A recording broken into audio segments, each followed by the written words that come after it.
In this video, we will be talking about LinkConn 1000 history, snapshots, and graphing. Now, the iGrow 1400 controller can hold 480 history records in its internal memory.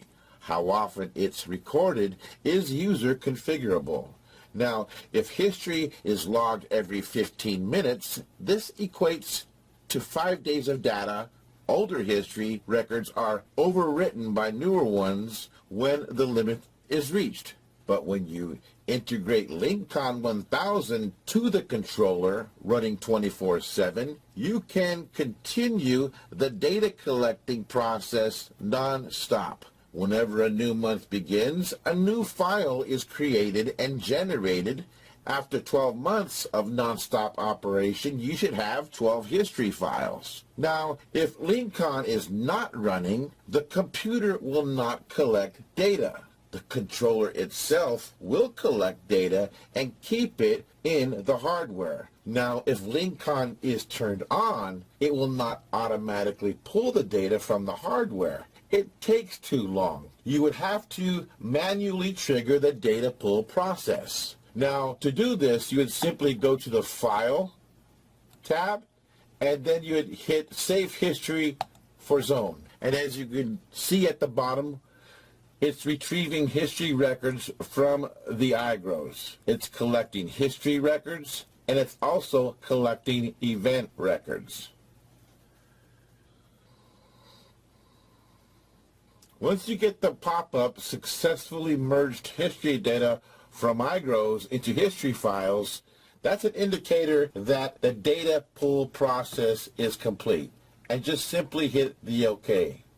Now, LinkConn also allows you to take snapshots as well. Now, snapshots are frames of data that LinkConn requests from the connected iGrows in real time. The rate at which LinkConn requests snapshots is user configurable. And you would simply go to the Settings tab and choose Snapshot Settings. And by default, the snapshots record every 10 seconds. Now you can increase and decrease these values by simply hitting the up or down arrows.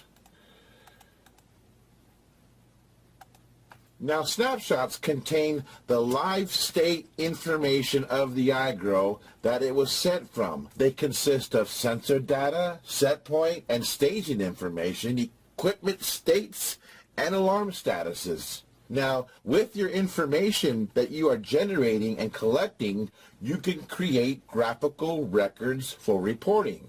LinkConn has two graph interfaces which allow you to filter your information. Double-clicking a graph simply expands the graph. Now, you can graph the current time, or you could load history by simply hitting the Load History button, which will then pop up your history information, and we'll choose history for this month and open it. And now information has populated our graphing screen. You could also initiate your set points to be viewable as well as stages to be viewable. And if you want to magnify the information, you could either hit the zoom options, or you could simply click and drag until you magnify the information that you're looking for. Now you can save this image by simply performing the print option, and you can send this graph image to your network printer. Or you can make your own graphing with Excel. Now, to retrieve your history file, you would simply go to the path to where your file is located. And your history files will be located on the current user's desktop within the LinkConn folder within the history folder. Now, once you have opened up your history, and we're going to simply open up a history file right now. Now, with history opened, you can simply graph your information within this file. You can graph or you can initiate information filtering. Now, to initiate information filtering, let's say that you want to go ahead and filter certain information to get the highs and lows of certain instances.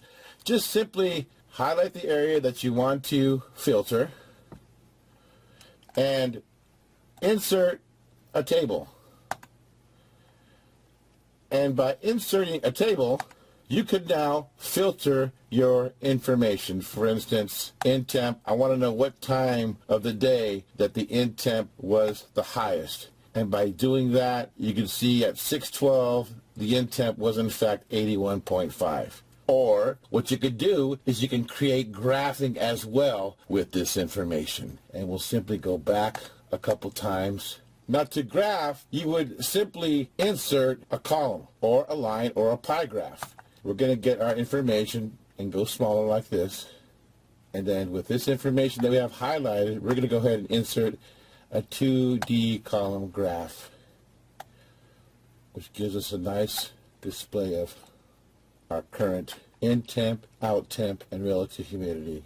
Now, if you look at your history file, you'll also notice that within the history file generates information associated with what's connected and viewable from the controller. You have the time, the type, which is important. S signifies snapshot, H signifies history, and E are events that occur on the controller. You also have, going across from the top, you have your temperatures, your sensors, wind speed, wind direction, rain, bottom heat, and if you continue on, you have soil sensors, your set points, your staging, and your outputs connected to this controller.